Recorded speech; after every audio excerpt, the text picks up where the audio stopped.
It was not fun. Yeah. During the day. It wasn't fun at all. We cried.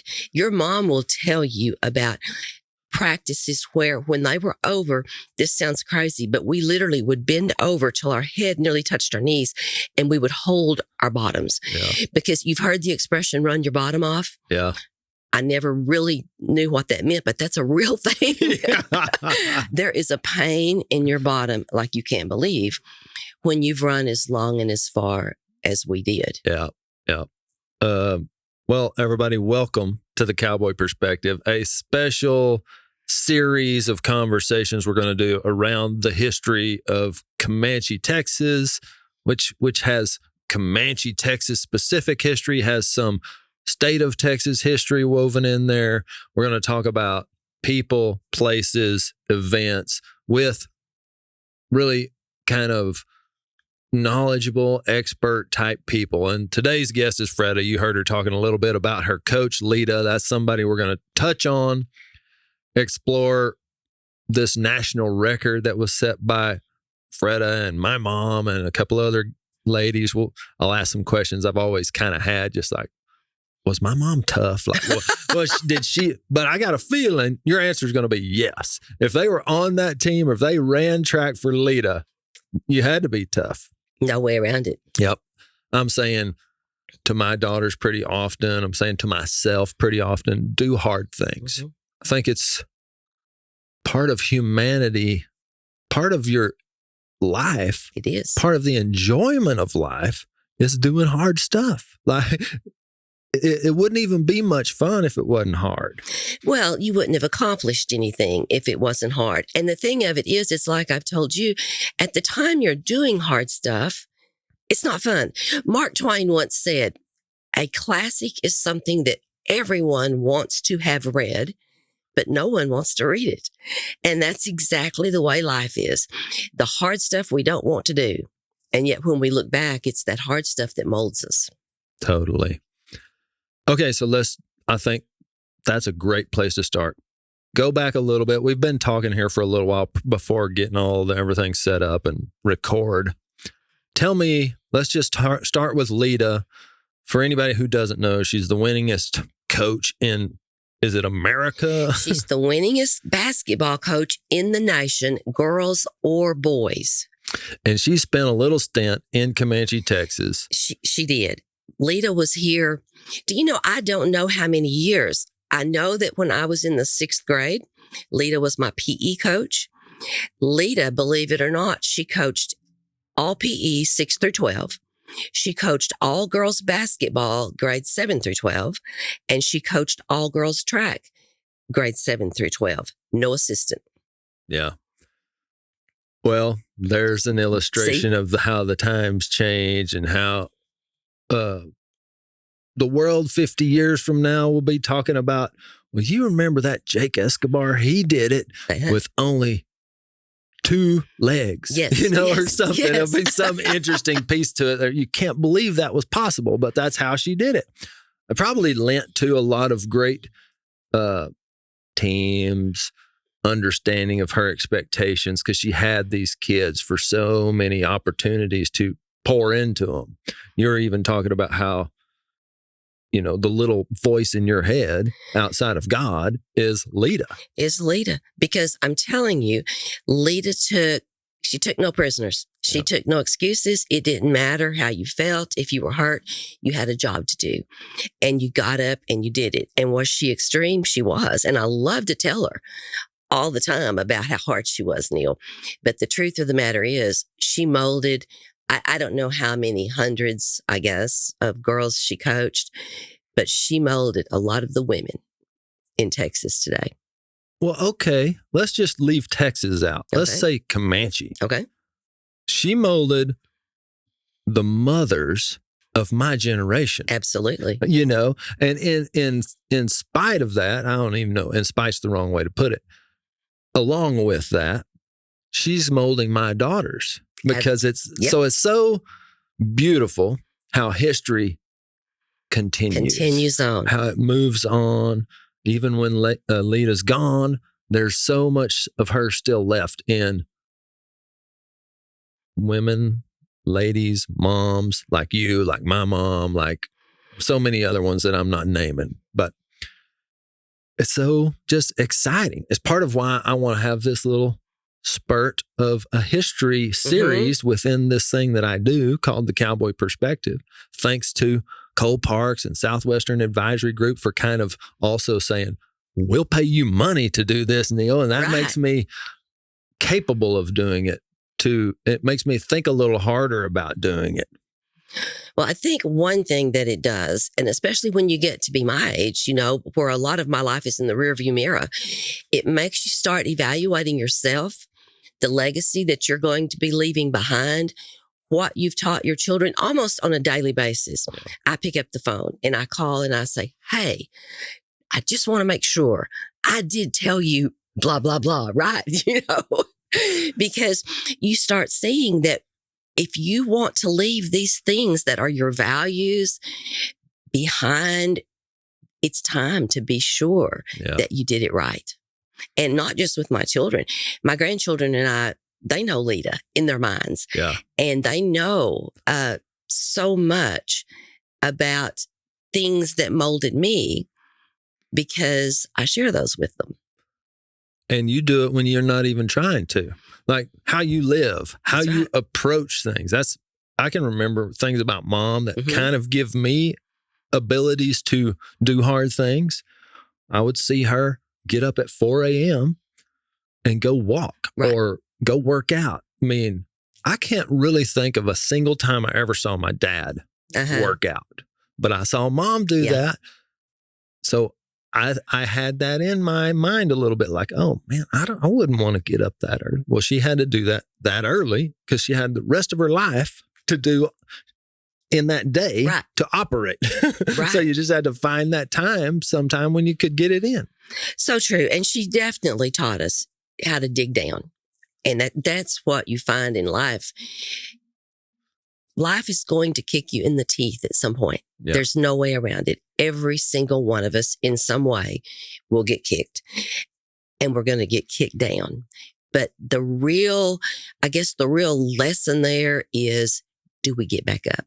Yeah. And that is exactly what Lita Andrews instilled in every single person that she ever worked with. Yeah.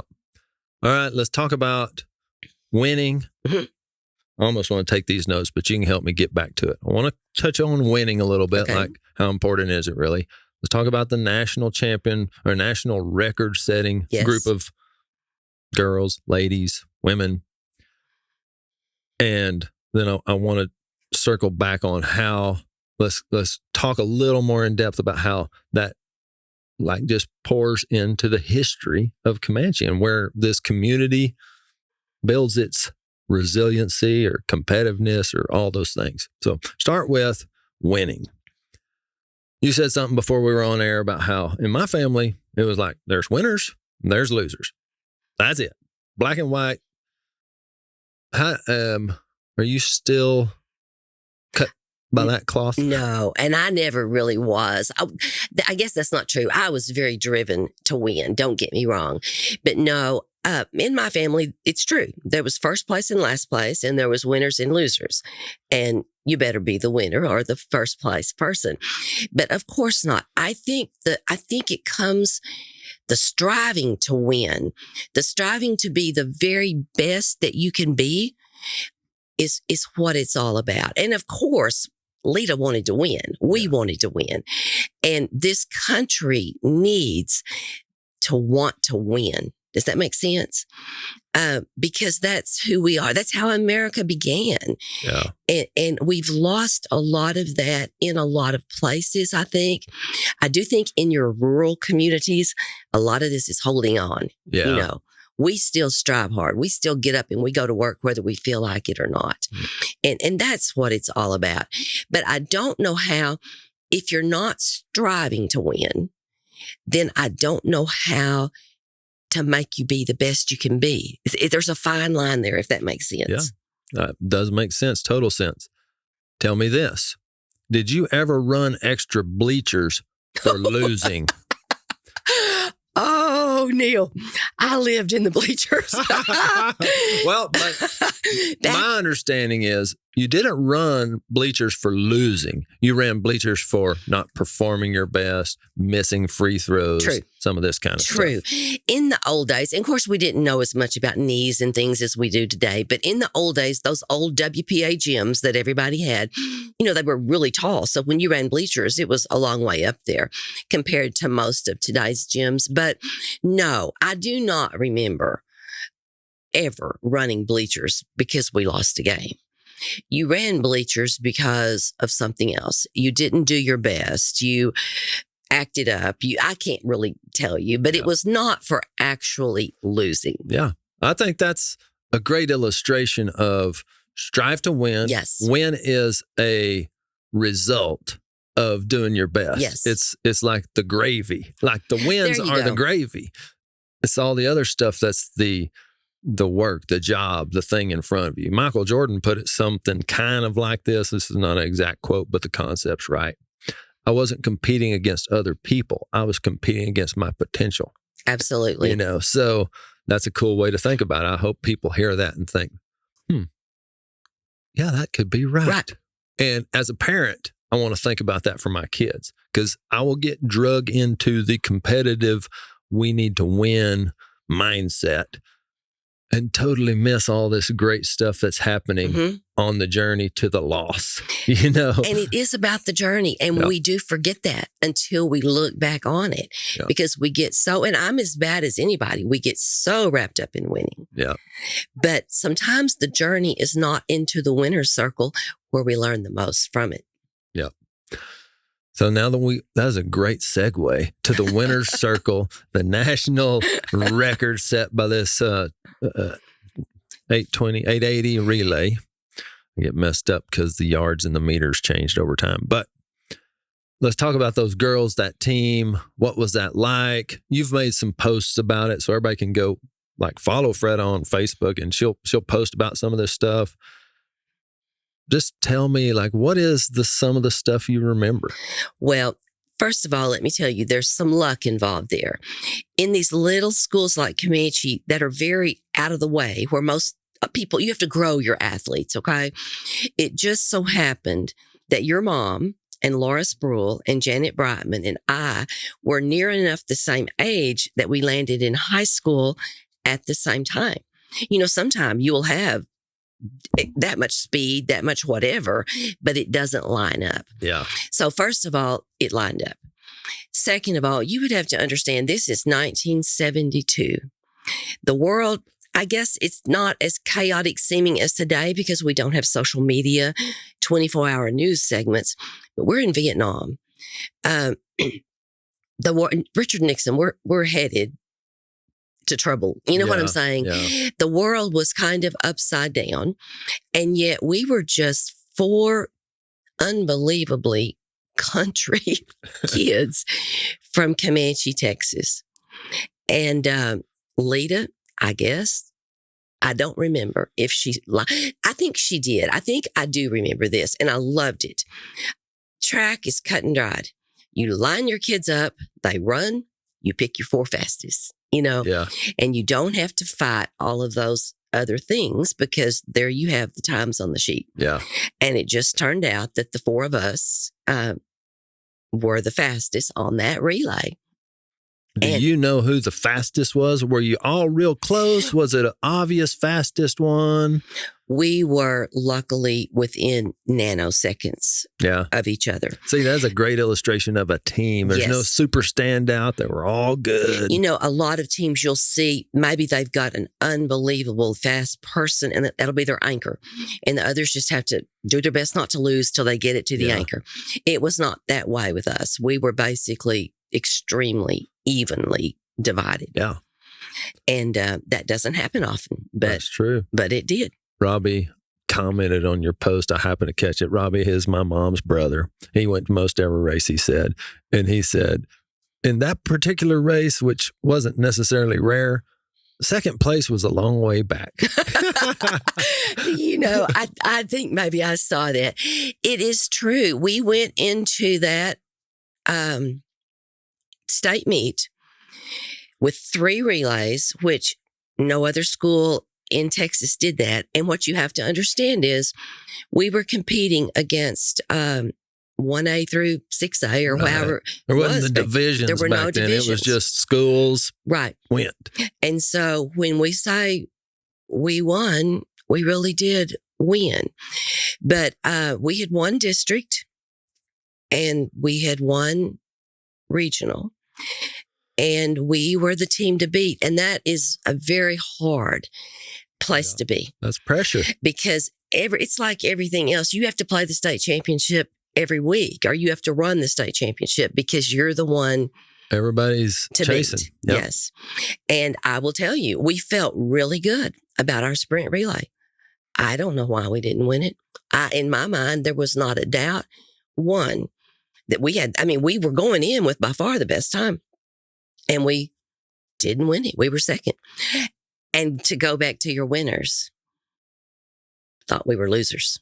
Oh, yeah. I mean, at least I That's did. a real mental crushing thing for a immature kid who's hurt at home, win or lose. Like second place is only the first loser, that kind of thing. Absolutely. I will never forget how I was destroyed. I could not believe that we had, quote, lost. Now, years later, when I realized what it even takes to get to a state championship. Yeah, sure. Of course, I understand today. But on that day, I was the biggest loser in town. Yeah. Well, that's also so you ran that prior to the other one? That was our first race.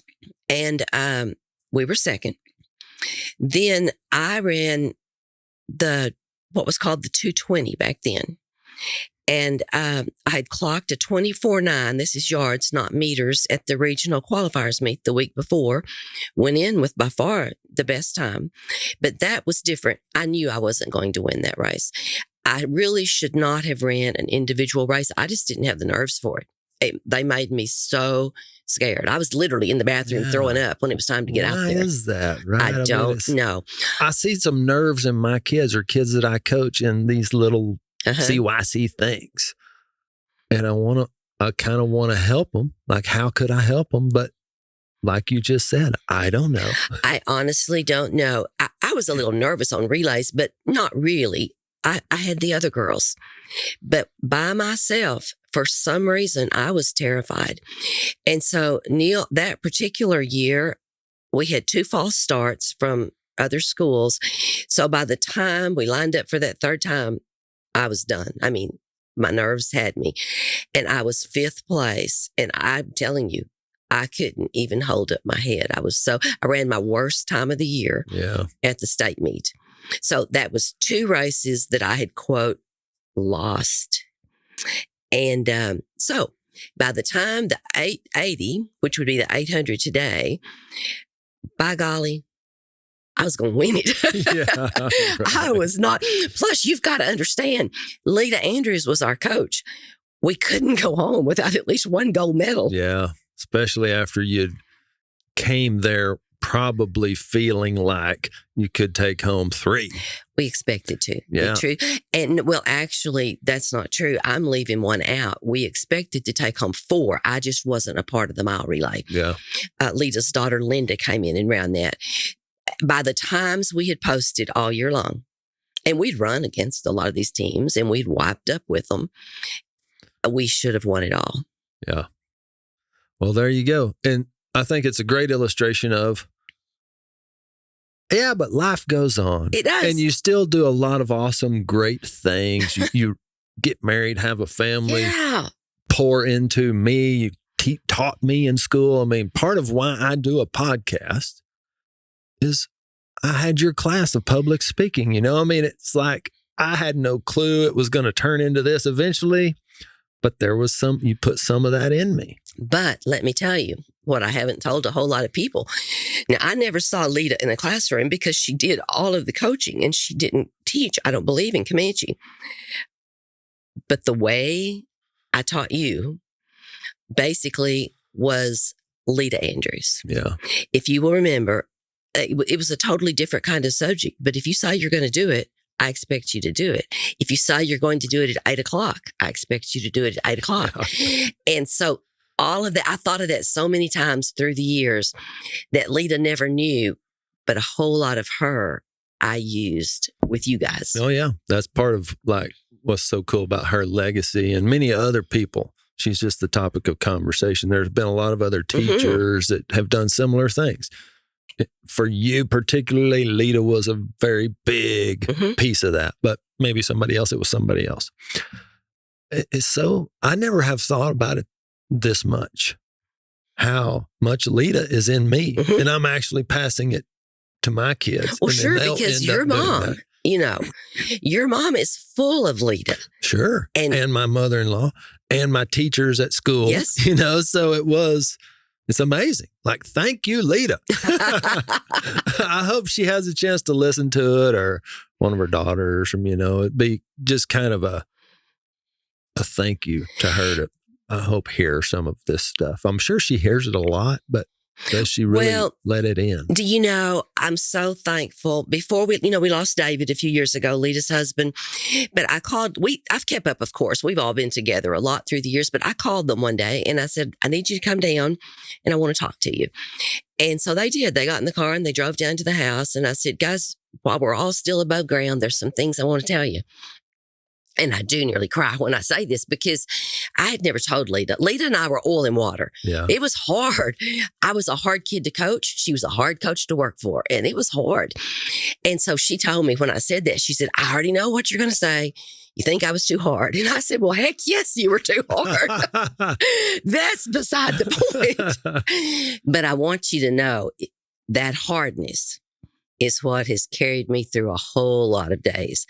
When I've had times in my life when I didn't think I could get out of bed, much less put on my clothes and walk across the floor, it was Lita Andrews. Next to God, it was Lita Andrews who said, you get yourself up and let's go. Yeah. And so, you're making me want to cry because I know what you've been through. I mean, I'm so thankful. Yeah. That I had that, Neil. And see, I didn't know it way back when, but I truly believe, I don't know that Lita knew it, but God knew it. Yeah. And I truly believe those lessons I was learning for a reason. Yep, you bet. Which is why it was so important to me to try to pass those on to kids like you back then, because I knew at some point you were going to need to be tough. You're going to hit that wall. Life is going to come along and smack you in ways you can't even imagine. You would never wish on anybody, right. You know? And somewhere somebody has to teach you that, like that is tough. Stand back up. That's right. Like, I'm not going to just whine with you. There's no other thing to do but stand back up. That's right. There is nothing wrong with getting knocked down, but there is something wrong with not getting back up. Yeah. Awesome. Well, that was just a great exploration. People Google Lita Andrews. You can find more than this, but this is a really fun piece. Now, then, just because we might even take this out, but just because I'm curious and I have you here, tell me about Rhonda. Like, was she competitive? Was she just gifted? Like, what was it? What made her tick? Rhonda, well, first of all, let me tell you something that I don't want to forget, okay? And you may take this out too, but Lita Andrews is the reason you're here, because Lita Andrews is the reason that your mom and dad ever got together. Lita was determined. I don't know how many times she told me, Rhonda and Harry. Now, Rhonda and Harry, they'd be perfect, you know? Yeah. And they were both pretty shy about that kind of thing. And so I really think it was Lita that put them together. Well, there you go. See, But your mom, yes. First of all, your mom was the nicest human in the world, truly. She really was. And I wish I could have been like her in a lot of ways, because she was. I mean, it's hard. Like, some people can pretend to be nice. No, she was. But some people are just really nice. She was. And your mother worked like a dog. Whatever. She wasn't me. I'd get over there and say, well, I don't know what she thinks we're going to do that for, you know. Not your mom. She put her head down and she went to work, and we were all competitive, but your mom was very competitive too, you know. And she was exactly like she is today. She laughed, she had fun, but she worked. Yeah. Well, what about Laura or Janet? You got any just memories of them too? Laura, in a lot of ways, was like your mom in her competitiveness and in her by golly, we're going to get this done. Janet was Janet, and you had to love her. Janet, I don't know. I'm sure your mom has told you about the time I don't remember where we were, but Janet she started the race, and Lita insisted, and I agree with her. You keep your warm-ups on literally until the whistle blows. In fact, the anchor probably is taking hers off after the whistle the gun's gone off. Janet jerked those warm-ups off, and she'd forgotten to put her shorts on. And there we were. But that was Janet. Yeah. Janet worked hard, but Janet also, she was just naturally gifted. Yeah. I mean, you're talking about your team, and I was lucky enough to be on a state qualifying team. We didn't set any national records, but we ran good enough in the mile relay to make it to a 3A state championship race. Jason Pate was just a hard worker. All I ever thought about doing was trying to keep up with him, like try to beat him. That's what I was just oblivious to anybody else. Dennis Sanders was on, and he was just a hard worker. Then you had Brian Bruton, who's just a talent, hated every step of every workout and every race. That was Fredda. And he would be like, we'd be running whatever the workout was, and he would be back there saying, slow down. Hey, why are y'all running so? Will y'all slow down a little? And we just kept going hard. And so he couldn't talk any one of us to join him, so he just had to come with us. That's a kind of a trick to having a great team sometimes, I think, is some of the talent doesn't have a choice but to come along. Right. That's exactly right. But one thing too, now there's been a lot of years, maybe I've forgotten. I've watched teams through the years that lose because they don't get along. And that's what it is. They compete with each other. They are jealous of each other. And I've thought whether it was basketball or whether it was track, we just didn't have that. And I don't know if it wasn't in us. I don't know if it was Lita that just didn't put up with it. I don't know. But the four of us, we were just a team, And you get so close because you're on a school bus together.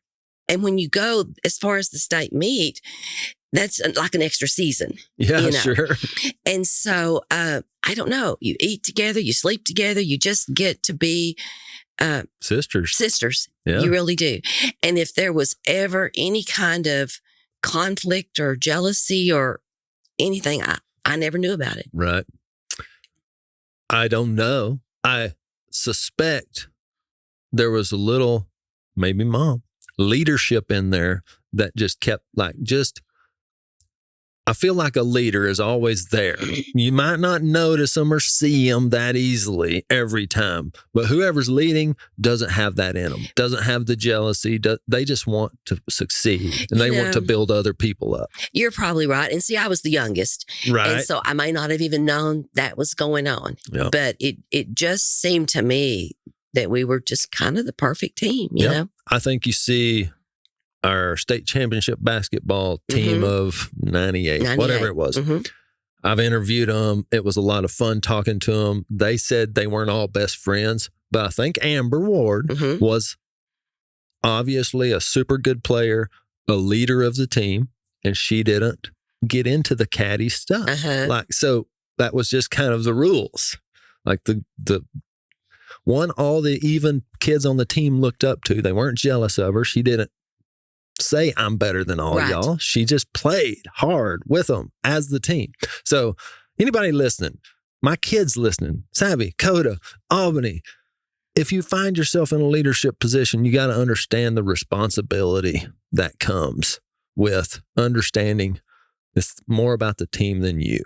Absolutely. And that's the perfect comment right there. Yeah. It's a team. It's not a one-person show. And if you want to set a national record, that's what it takes. Like you might get to state, you might do some stuff that people see and remember, but you won't have that really huge, big thing that's never taken away like y'all had. Well, and the truth is, Neil, we had some talent. Okay.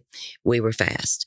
We would not have been there at all without the coach we had. Now, I don't know, maybe your mom would have, but I don't think I don't think it's in us to hurt ourselves Sure. badly enough. And if you're going to set those records, you're going to hurt badly. Yes. You know, I mean, that's so true. If you're going to own a business, you're going to hurt. there you go. If you're going to have a family, you're going to hurt. Like it's true in everything, but sports really makes a great analogy for it. The only thing that we, and your mom and I have talked about it a lot, we do regret, you know, because of that national record, we were invited to participate in the 1972 Summer Olympics and said no immediately. Now, I didn't say anything. I was the youngest. Yeah. But I knew Rhonda and Janet, they were seniors, and I totally understood. They were ready to start a life. Plus, it was in July. The Olympics were going to be in July. And we knew Lita Andrews. We were not just going to go there to look cute and be the high school girls that happened to pull off this thing. We were going to work. Yeah, that's right. And we're so sorry today that we said no. But in that particular moment, it just seemed like the thing to say. Mm-hmm. Well, who can know what's going to happen down the road, or when you look back? It was a cool opportunity. Would have been fun to go do it, but like you said, there was fixing to be a lot of blood spilled. There was, getting there. And the thing of it was too. Actually, there was blood spilled there because that's the year the Olympics were bombed. Oh, wow. So who knows? But what it was the hand of God keeping 4 little country girls at home, you know. But anyway, so I did make a post the other day and I just said, you know, really, it's enough to know that we were asked. Yeah, that's right. That's why I think sometimes in life, when you see somebody do a good thing, just say, I saw that. You know, important. I mean, you were asked, and that's a great thing. I saw that, and that's a great thing. Right. So if everybody tried to do that a little more, I think some of this stuff we squabble over could go away. I agree. I totally agree. If it's down to telling an older lady she's got on a cute shirt at Walmart. I mean, it makes people feel good. You build them up. You don't tear them down. This is the cowboy perspective Rhonda Dudley put in me. Like I'd be, Mom, I wish somebody liked me, or I want to be their friend, or I like that girl. And she said, well, just say nice stuff to them. Like, hey, your shoes look pretty. Yes. Wow, you're so fun to be around. Just some compliment. And guess what? I do that kind of without thinking about it. And it is good for me. Yes. I think I can make friends with about anybody. So that was a great thing. All right, let's spin this thing let's just grab another topic. Okay. I said, or kind of in preparation, I asked you for, like, what do you think's kind of a couple of cool history things about Comanche? Lita's one. Oh, you said something about the other guy around I did. Let's back up a century, 98 years, actually. I'm not as fluent on this. I haven't looked at it in a while, but in 1874, you have to understand that was an absolutely horrible year in Comanche, Texas. A lot of people think it was because of John Wesley Hardin, but more than that, it was the year John Wesley Hardin came to town. Horrible things happened. A lot of mob rule, hangings, killings. It was a really bad year. It was also a year that we'd been without a courthouse for 15 years, believe it or not. And so I truly believe because of all of the awful things that happened, the county got on the ball. And that's when we started building that beautiful Victorian courthouse that was written up everywhere as the most beautiful in Texas. But go a little farther to Christmas, 1874, west side of the square. There was only one 2-story building in town, at that time. And Christmas ball was going on. I don't know how much finery there was, but it was a really big deal. People put on their best Christmas tree. Every child in town was going to get a gift off of that tree. And nobody knew it at the time. But at the beginning of that ball, there was a 15-year-old kid walking toward Comanche. And at that point, he was only known as Robert Hill. His brother Joe helped publish the Comanche Chief. And Robert had been orphaned by the Civil War and was living with some aunts in Nashville. And I think he was just too constricted maybe by those ants. And so Joe, his brother, sent him enough money to get him to Waco. But from Waco in 1874, you just kind of had to figure out a way to get here. Right. So anyway, he hired on with a freight wagon coming this way. 15-year-old kid, no money in his pocket. And it had been a rainy season. And so his job was to follow along. He walked all the way from Waco to here, and he had to, with a stick or whatever he used, get the mud out of the spokes of the wheels because they were stuck every, few yards. Often, yeah. So he wrote about it a lot and laughed about what he looked like covered in mud, 15 years old, when he showed up, and everybody in town was at the Christmas ball. Oh, wow. And so, of course, the kid walked in, and how many times he wrote about the humanity that welcomed him to town and the warm welcome, and how people, even though he looked, covered in mud, he said he had almost nothing to eat. He slept on the ground the whole way, and he was exhausted.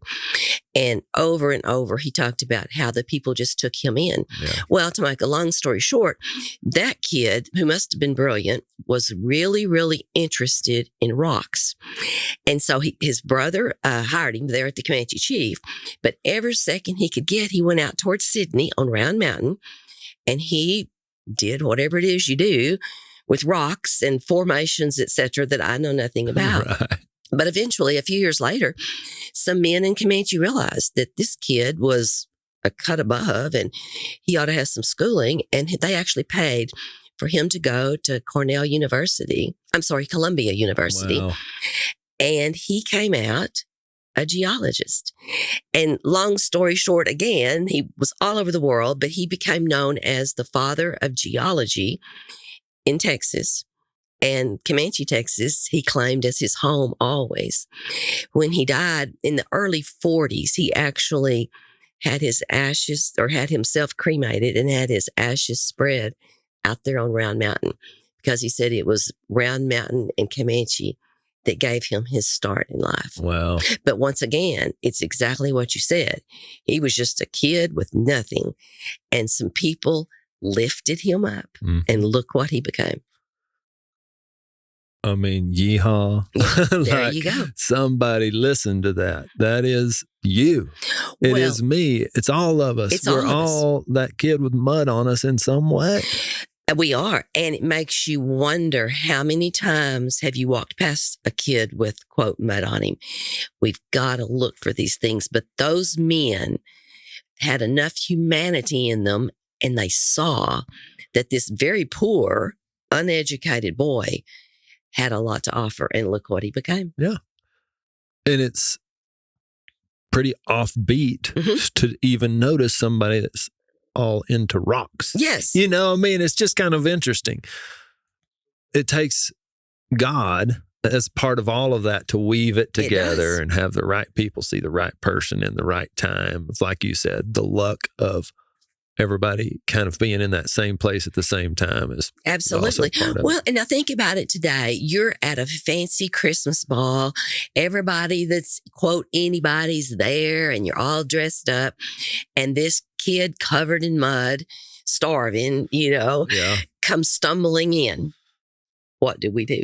Well, and to be the kid and so, I guess, hungry or tired, to who cares? I'm going in there. There you go. I'm hungry. I'm tired. I don't care if they laugh at me or tell me get out or what. I'm trying.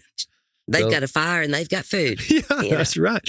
Sometimes those really tough times, the low spots are where you get desperate enough to do that thing your pride won't let you, which pride's kind of a bad thing, I think, in our lives. I hadn't thought about that, but that is probably so true. You reach a point where you can do nothing but look up and ask for help. Yeah. And then guess what? You get to do that for somebody else. Yes. Maybe you get to pick somebody else up sometime, and you really appreciate what you're doing for them too, because it's happened for you. Absolutely.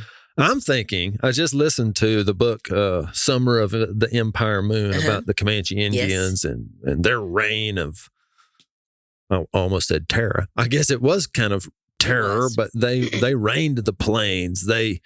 Somebody told me the other day, wow, Neil, you're like the luckiest guy. You've got, like, you just walk in a room and say, hey, I'm Neil Dudley from Comanche, Texas. And you're like, everybody's going to wonder, hey, that sounds cool, But so the Comanche Indians, I'm thinking of this story you just told, 1874. There's lots of crazy stuff. And a 15-year-old kid walking from Waco to Comanche. There's a little bit of luck in just getting there. There is. And in fact, I used to talk a lot about, of course, 1854 is where I always start the story of Comanche. But the first two families arrived here in 1854, and they left from Georgetown. And Neil, it took them 3 months because there were no roads. One of the ladies was expecting her first baby, and she walked the whole way too, because you could not ride in that bumpy wagon safely if you were expecting a baby. So you don't really understand, and I can be the world's worst at criticizing, but you don't understand what those people did so that you and I are sitting in these nice chairs with all of this technology, having a great morning. Yeah, that's right. Their life rarely consisted of, what do I want to do today? It was survival. What do I need to do? How am I going to survive? I pretty much spend most every day in my life saying, well, what do I want to do today? Yes. And I owe them so much. You do. When I was still teaching, I was teaching some of this very thing that we're talking about. And the kid was not, he was serious as he could be when I was talking about the lack of food and how you would spend your days just trying to make sure your family stayed alive. And he looked at me and he said, well, Miss Jones, why didn't they just go to the convenience store? Yeah. And I thought, well, boy, how far we've come. Sure. And then the truth is, there are people today in our community wondering how they're going to feed their families. So it's all the same, but it's all different, and it's all tough. Neil, it is so important. I'd spend a lot of my day. That's one thing I try so hard to do, is to keep my eyes open. When you're talking about paying $8 for eggs, and there are people, hardworking people with 3 big old teenagers wanting to eat every 5 minutes. I am so concerned about people. And there are so many people that just need a little bit of a hand up, and I didn't say a handout. I said a hand up, because we're at a point where helping people, whether it's delivering a dozen eggs or whatever we can do, I think we're there. Yeah, absolutely. And only the individual can figure out how they can do that. Only I can figure out how I can do that. You're on your own. You got to do your thing. So if you're listening, I think look around. You'll find a lot of reward in it too. And a lot of times, the people without the means are the ones that are the most giving, and I'm talking to myself in this. I need to think about that, right? A lot of the people without the means are the ones that give the most. The most. Yep. That's true. And it doesn't always have to be something monetary. Sure. We are a community of senior citizens who might just need a visit, or who might just need a ride to the store. There's so many things that we can do, or a pat on the back. Yeah. Like you said, that's a cute blouse you're wearing. Absolutely. It's just so valuable. It's so relevant in our world. Okay, so we've talked to Lita. What was his name? Robert Hill? Robert Thomas Hill, the father of geology in Texas. Yeah, there you go. Tell us a little bit about you now. I know a couple of things you've done. Texans United. I'm pretty boring, Neil. I'm so blessed. I guess I had Why do you like history? Truth. Yeah. The truth is, and no one knows this really, but I am not really a small town person, but I've always lived in a small town. And so I had to find ways I've been blessed to be able to travel a lot, but I had to find ways to entertain myself. And one day at Comanche High School, I just happened to find this big, probably 4-inch volume that didn't even have a name on it. And it was a dissertation done by a man named Billy Bob Lightfoot, who back in 1940, he was so blessed because so many of the quote old timers, they were old, but they were still alive. The first 10 Indian fighters, let's say. Yeah. And I started reading what he had written. And it took me some years because, internet hasn't been around as long as you would think. Finally tracked him down in Missouri. And so Rick and I flew in, and it just kind of all came together because exactly what you and I are talking about. I was, wow. Because, I'm the kid, like so many kids when you're young and they say, oh, what happened to Comanche? Oh, nothing. Right. Oh my goodness. I could talk forever about real live documented. You can call it history, but really it was just lives that the people were living back then, And because first people came in 1854, last man killed by an Indian, 1874. That's 20 years they fought. We didn't get the railroad for another 20 years or so. So I'm telling you, without the railroad, you have no way to ship things in, no way to ship things out. I mean, it was frontier. And because it was frontier and it was easy to hide, a lot of what you would call outlaws, I guess, came here because it was not easy to find them. Yeah. So, I mean, if you wanted to live here, you had to have guts. Yeah. It's just, it's crazy. When I look back, Civil War came along. We were doing sort of okay. The men all had to leave. They either went to war or they were, quote, hired, I guess, by the state of Texas to fight Indians elsewhere. Well, that just left Comanche County totally open. Women had to leave in droves. We got down, they argue about it, but a lot of the writers say we got down to about 50 people in the county because they had to leave. And of course, when they left their livestock, they left everything behind. So all those Westerns, I didn't know it growing up, but all those Westerns I grew up on where all these men were doing these trail drives and all this range cattle, it's where the range cattle came from. It was abandoned during the Civil War.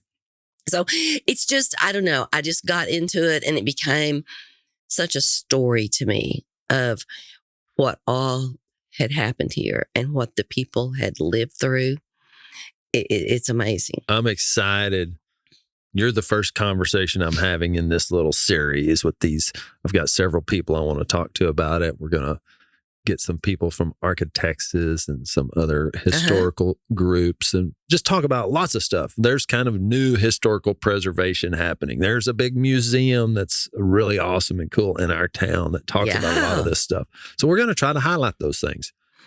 Well, let me interrupt you just one more time. Every time you drive anywhere and you see Frost Bank, I'm assuming you've seen the banks that are Frost Bank. Yep. T.C. Frost, our first attorney here in Comanche County. Now, T.C. Frost is one that got out of Dodge, and when he did, he was very, very successful. But and if you go to San Antonio and find the first Frost Bank that was ever there, there's a whole wall dedicated to Comanche history. Really? Yeah. Wow, that's cool. See, you said it a minute ago. I represent it. Hey, what's happening in Comanche? What's Comanche all about? Oh, I don't know. It's kind of where I grew up. This is why we're doing this. So maybe if you're a parent of a kid, let them listen to this stuff. Tell them, check it out, because they might be the next Fredda that it just ends up really being this story they love and want to keep telling. I mean, we only have the Bible because people told stories over the years. We only have the next generations if we keep telling these stories, writing them down, telling them in this format. And to me, that's a lot of fun to think, okay, cool. Because I love telling stories. I'm not the greatest reader. I don't write, but sitting here and talking to you, man, I could do it a long time because just as we talk, I think, wow, what's the other thing we can talk about? It's like a 54 first people. Have you heard? Why would they stop right here in this spot? Oh, of course I know that. And it's a governmental thing once again. Texas fought for years against coming into the Union. Didn't want to do it, didn't want any part of it. Texas was Texas. Yeah. And if you've studied it all, every politician in Washington was determined they would have the coup of bringing Texas in. Well, it came to the point that the Indian situation was bad enough. And we could talk about that all day, and we won't. But for the settlers who were in Texas, they needed help. So the deal was Texas would come into the Union only if the government guaranteed that they would help with this Indian problem. And if you read, a lot of people don't know, but the original paperwork says, and if it doesn't work out, Texas has the right to pull right back out. Well, what happened was the government, who couldn't make that claim, but they did, they said they would do that. Texas came into the Union, and before it was dry, the signatures, the government was off fighting the Mexican War. It didn't help at all. So what happened seriously was, because the government could not really solve the Indian problem, they did the only thing they could do. They owned a lot of land, and they promised land for those who would come here, settle, and make improvements. And that way they could get enough people here that the people could fight their own battles with the Indians. Yes. So actually, the Fleming Oak right downtown. Well, a man named Mr. Fleming was the first. He was thinking about taking the government up on that offer, but he wasn't just going to be dumb enough to sign off on it without checking it out. So he came. They lived in East Texas. He allowed his 15-year-old son, Mart, to come with him, and they rode all over. This was called the North Leon River Country. Most people, on a map, it was called that. Most people just called it Indian Territory. Yeah. Because it was part of the hunting ground of the Comanche Indians. So anyway, Mr. Fleming came. He liked the land, decided for once maybe the government was telling the truth, and he went home, and that was kind of the beginnings. But most people, there was one family that was probably already established, but most people who came here, it was a starting over place or a place to get a start. Maybe it was people who couldn't afford those acres anywhere else, and so here they came. It's the women that I do feel sorry for, because I know I can't imagine Ricky Jones and I pulling up out here in the nowhere with the threat of terrorists, if you will, terrorists of that day. Not even threat, just real truth. Truth. They're there. And saying, honey, we're home. I can't. It's kind of like when those 8 people stepped off of the ark and we've got to build a world, Yeah, I think it's kind of a misnomer or misunderstanding in our culture that there's much difference between men and women in resiliency, strength, fortitude, all those things. You can see it in all of these settlers, all of those families. And by the way, the women are getting pregnant about as often as they can because they're trying to have now. And then they do all of that still while also raising a kid, one, bearing one, probably nursing one, probably taking care of 3 others. And Neil, most of them didn't have, quote, sewing machines. They had a needle and thread. Everything that you have, your wife made, your bed covers. I think about it every second of every day. They worked just to take care of their families. And plus, the men I know probably didn't worry about the kids' education. You've got these children, and not all of these people, they weren't dummies. They came from other places where they had schools, etc. There's no schools. There's no churches. There's no anything. And you've got to create a world. Yeah. This is what, when you ask, why did you get interested? I read those things, and I'm just, for the first time, I guess I knew it theoretically, but to read it in a lot of their own words, opened a whole new understanding for me. Yeah. It'll make you almost a little embarrassed of how easy you have it. Oh, You know? Neil, today, right before I came here, bless my heart, I ran in there and threw a few things in the washing machine and punched a button. Yeah. I didn't go to the creek and draw up my water. I didn't have a wash pot over a fire with a stick. We want water. We go get water and drink it. We don't have to boil it. Right. Worry about some fetching it from the river. Anyways, And these are the things you talk to your children about. They need to understand. When I was very young, I would have fought against this. But in my old age, I almost believe that every kid that graduates high school should have to join something like the old Peace Corps, where they spend a year digging in rice paddies or whatever it is that they used to do. I think they would come home way better Americans. The media feeds them every day what a horrible place we are, and we are the most fantastic country in the world. It's so true. And our kids need to know that. Yep. That's part of a challenge to any parent listening. Any parent listening. Be a part of your kids' education at home. Absolutely. And talk. The last few years that I taught, But you're saying it's not that easy. I mean, I'm lazy about it. Sometimes I'm just tired from my day at work. And they're over there looking at their social media, and that is my chance to relax a little bit. You got to fight that. You got to try to find it in yourself to appreciate the moment you have, because you might they might be gone. You might be gone. And so I'm just encouraging you. Nobody's perfect at it. I'm certainly not. But I know when I do find that time or that grit, it's valuable. Well, so many people tell me, oh, my kids aren't interested. Well, I'm going to disagree with it. Now, you may have to make them lay down the tablet or the phone or whatever, and they may gripe to start with. But, I think all kids love stories. If you tell it like a story, you're going to get them interested. Some years ago, my own son, Dusty, who had been grown for years at the time, I told him, I said, babe, we all have everything. And I said, so from now on, part of your Christmas gift is going to be a walk through memory lane. And he rolled his eyes.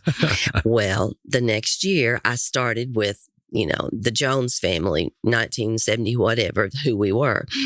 And so every year I do, and it's one of the favorite things. Everybody loves it. Every year it takes a lot of time.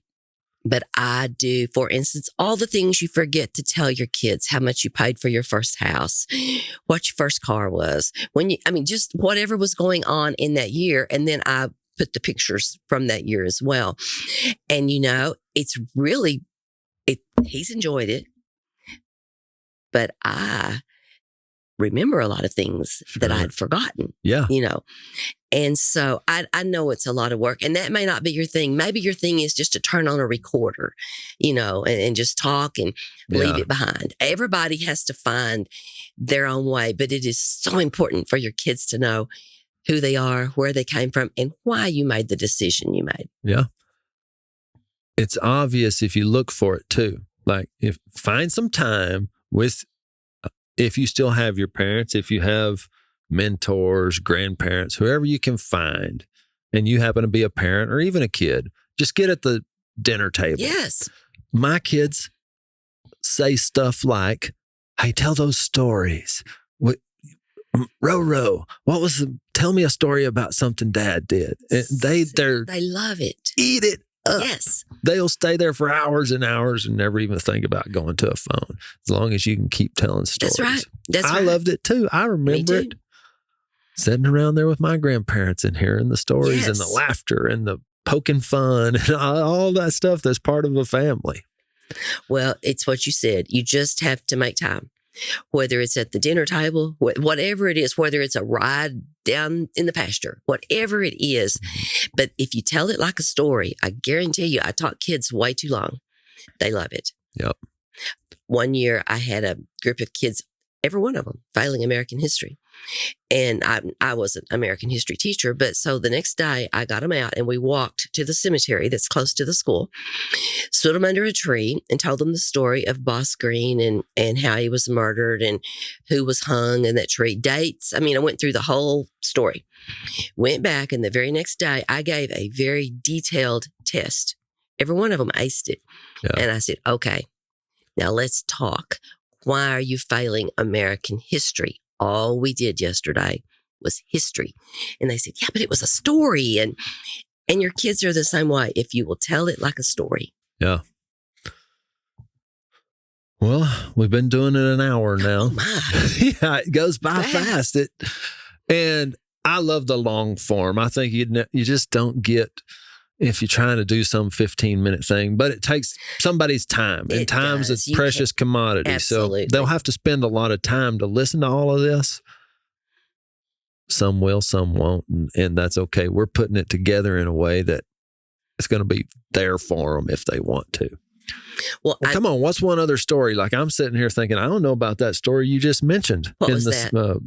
Bosco, or what was the one about the guy that got murdered and people hung? Oh, Boss Green? Yeah.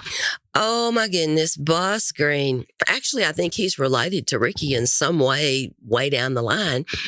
Boss Green was a U.S. deputy marshal, and he lived in Comanche, Texas, and he was loved, I guess, by everyone.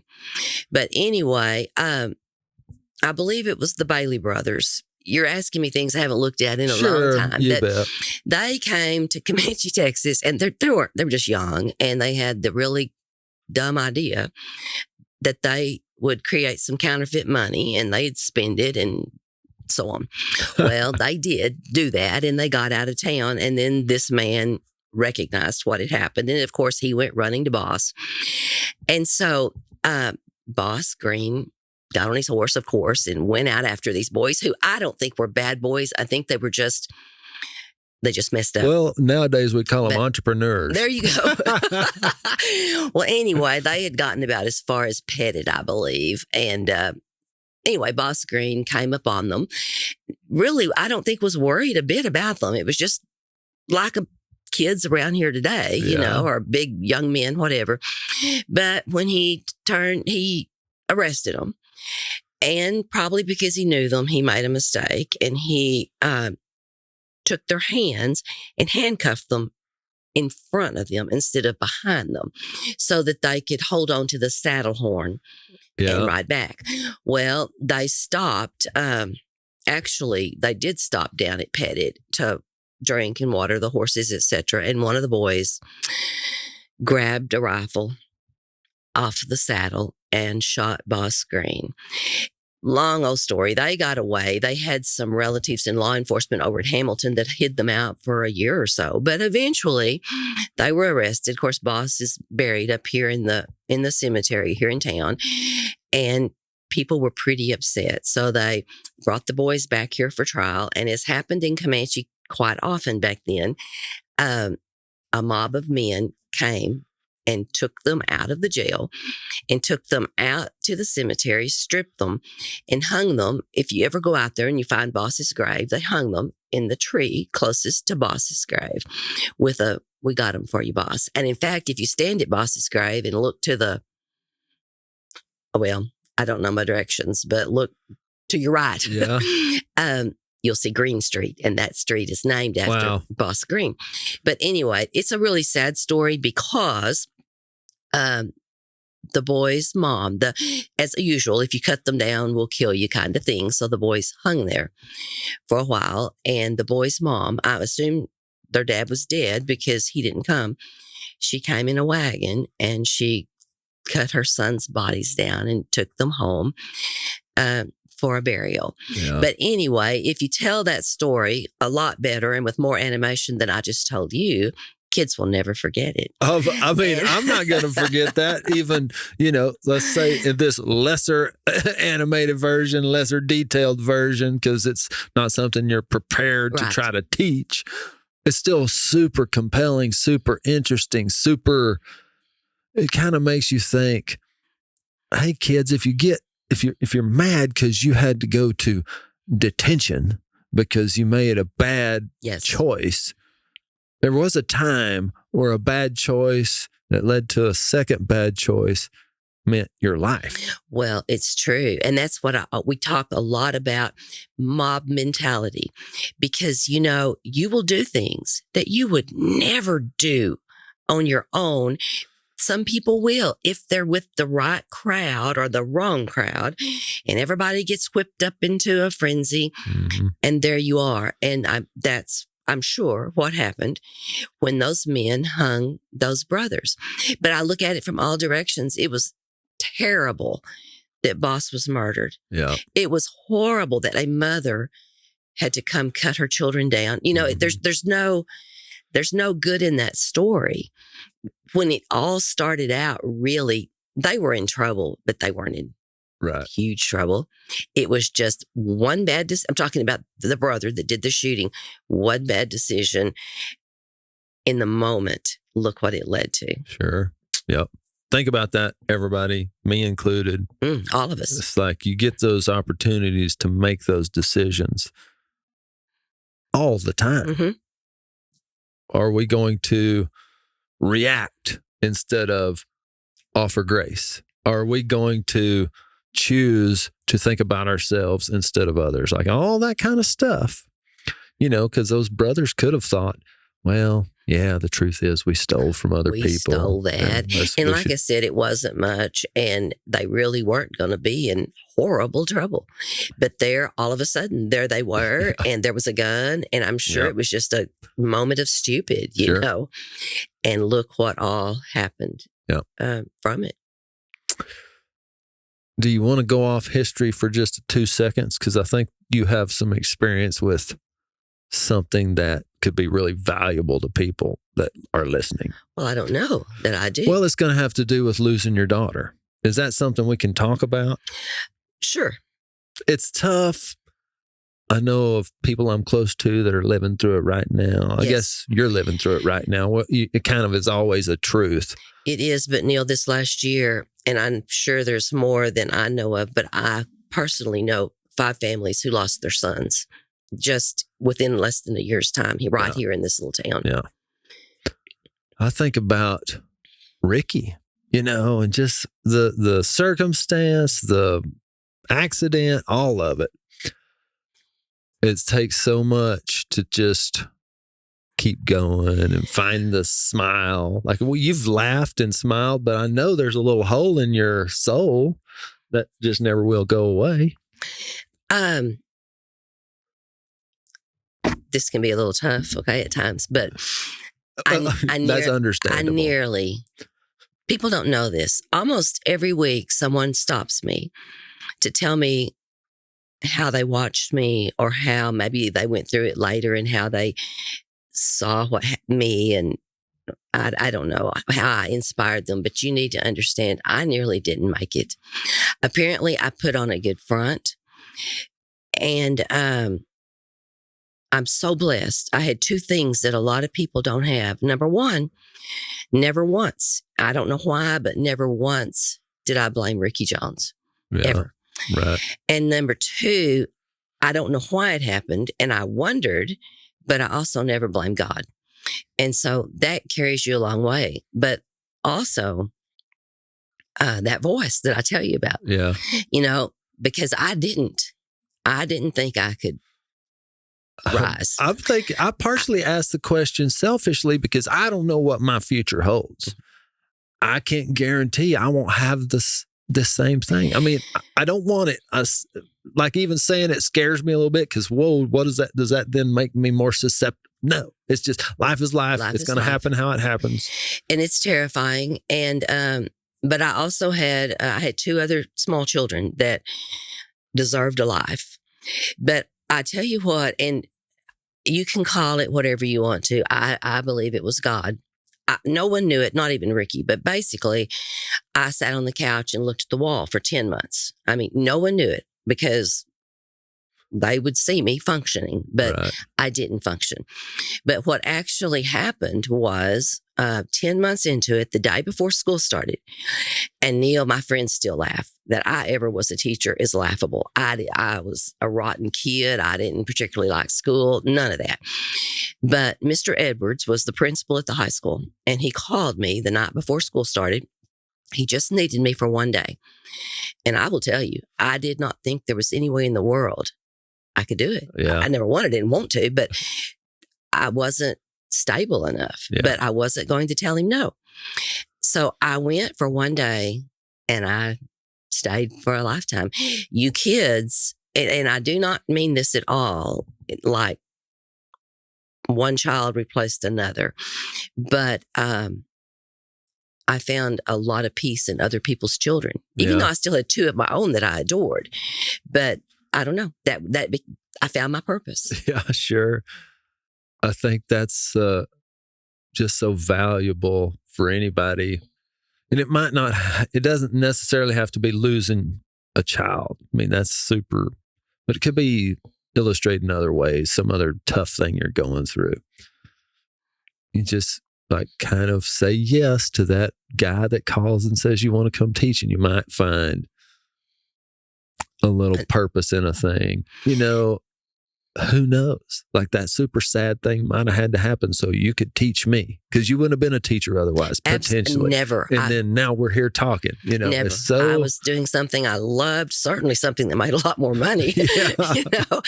But, and like I said, I'm not a schoolgirl. Yeah. And yet I did love it. But no, I would say to anybody, of course, first of all, you have to find a faith in God. If you don't have that, I don't know how you manage anyway. Yeah. But when you go through those things like the loss of a child, my daughter was laughing and eating a potato chip the last time I saw her. And for years, I would think, how do you laugh and eat a potato chip and die? I mean, Right. you can't even make it make sense. But some way or another, Neil, if you're going to make it, you've got to dig down deep enough. And I was lucky because I had an old woman that made me dig down and made me do things that I didn't think were humanly possible. Yeah. And so not everybody has had that in their life, but some way you dig down and you stand up. That's I've asked John about that. You know, there's that kind of is the recurring truth. If you want a magic pill that's going to heal you, it ain't coming. No. You just dig down, get up, go do another day. And that sounds arduous. And it is. It is. I mean, I don't know. This could be a unfair question, so you don't have to answer it but I'm just curious, when did you ever, do you feel like, you know, I'm kind of on my feet again? I don't tell people very often because I don't want to discourage them. And I was very, very young, and maybe that makes a difference. I'm not sure. But I remember the first day that I breathed and it didn't hurt, because it was like, wow. And it was 7 years. Really? Now, don't get me wrong. It was not that I didn't smile in 7 years. I fought my kids. I was terrified. Dusty was playing catcher in baseball as a little boy. And I mean, I prayed. I threw up at times because I was convinced the batter was going to hit him in the head with the, once it happens, you think it's going to happen every day. Yeah. And so we went on vacations. It's not that we didn't live, but I remember when my chest finally quit, you know. And so I don't tell people that because I know that sounds so discouraging. Well, right. And maybe it's not like that for everyone. Sure. Well, it can't be. I mean, because everybody's so different. Yeah, true. Like every person's different. Every circumstance is different. But even Dad will talk about fighting through his depression and things. And he said there were days that were minute by minute. And that is overwhelming to hear because there's the chance, the very real chance, I'm going to have a similar thing in my life that's just minute by minute, take that step or just stay alive. It's like, Well, I think that's what you do. In fact, I made it my mission, I guess.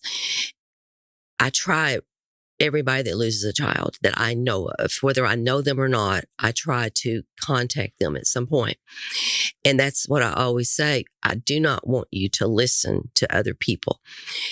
You have to do this your way. Grief is very personal. And you do not have to look at next week, tomorrow, or even the hour.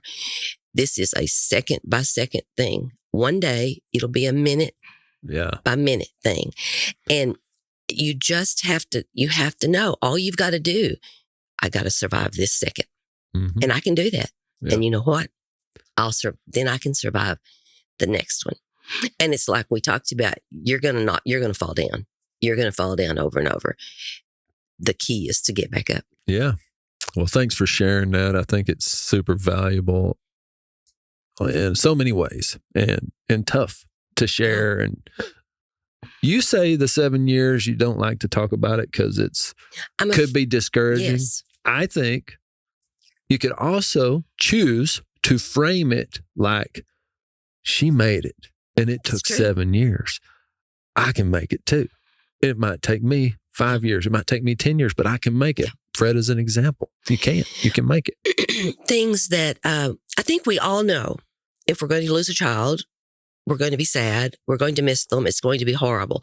And I'm a great empathizer. I thought I knew how people felt, but you don't. And you need to understand for years, things are going to jump up to bite you. You're going to be having a wonderful day and laughing, and out of the blue, something's going to bite you. But you also have to know there are going to be good times out there. The sun, you may not feel like it. It is going to shine. It's never going to shine the same way. The life that Rick and I had that I wanted, it was gone. Yeah. And it never came back. But we did build a good life, and other people can too. Sure. To me, I'm kind of grateful that you're able to say, last time I saw her, she was laughing and eating a potato chip. Yeah. That's got to be a beautiful picture in your mind to remember. So, everybody, that is Fredda Jones, and our time together is so appreciated by me. I hope it's appreciated by you. If you're listening this far, you've absolutely had to appreciate it because it's took a while to get here, and you've spent your most valuable asset, which is your time, with us. So come back. I'm really excited about this series. And Miss Jones, thanks for pouring into me and getting me where I am. Oh, not all the way, but a piece of it. But you know what? We had fun. That's right. I totally enjoyed it. I enjoyed school. I enjoyed my friends. I was lucky to have teachers like you, Miss Northcutt, Doc Ogle. I mean, I could just sit here and name even principals. Like, teachers are so valuable. They have so much influence. Coaches, Lita Andrews. I mean, absolutely. People in your communities, wherever you are, you ought to take the chance, take the opportunity, take the life you have and pour it to one of those coaches or teachers and just say, thank you. Look, I know you're battling stuff, and thank you for being there. Well, absolutely. And I'm going to give you one last tidbit. When I tell you I was a rotten kid and hated school, and my parents were great people, this was just maybe didn't work for me. But when I told you there were winners and losers in first place and last place, that was my problem. By the time I got to high school, I'd had it because everything, I pushed my children to make the honor roll. But I tried to never insist that my children, in my life, I had to be perfect every single day of my life. And kids are not perfect. And so by the time I was 17, I was ready to show you exactly how imperfect I could be, So I think it's that fine line we talk about. You push your kids because you want them to do their best, but you can over push them to where they're through. That's a super fine line. It is. And it's different for every kid. Yes, it is. So it's such a challenge. Some kids need that expectation of perfection. They can deliver. Some kids can't, won't, don't want to, will rebel more against it. So all I can say is try. Be thinking about all that stuff and try. And thank you for bringing it up, because our society almost feels like at times we're getting a little too soft. Yes, like everything's absolutely. okay. You're going to be fine. We're going to make sure you're took care of. Well, no human really thrives in that truth. Humans want to be able to take care of themselves. So let's quit taking care of, Right. let's require them to take care of themselves. It's actually a gift you're giving them. It's not something that they shouldn't have to do. And then figure it out. If you're a parent, it'll be different for every kid. I know my parents, it was different between me and Brian. Sure. I mean, I wish we could have Brian just morph in here for 5 seconds and get him to say something. That's not going to happen, right? Could you imagine the difference? I mean, you could even think about Dusty and Julie. Like, they're just so very different people. Absolutely. I don't even know how they came from the same house. Yeah. Okay, everybody, come back next time. Thanks for being here. Miss Jones, thank you. Absolutely. Thank you. Thanks to Ricky, Dusty, Julie, all of your family too, for just being a part of this community and helping us get to the next generation.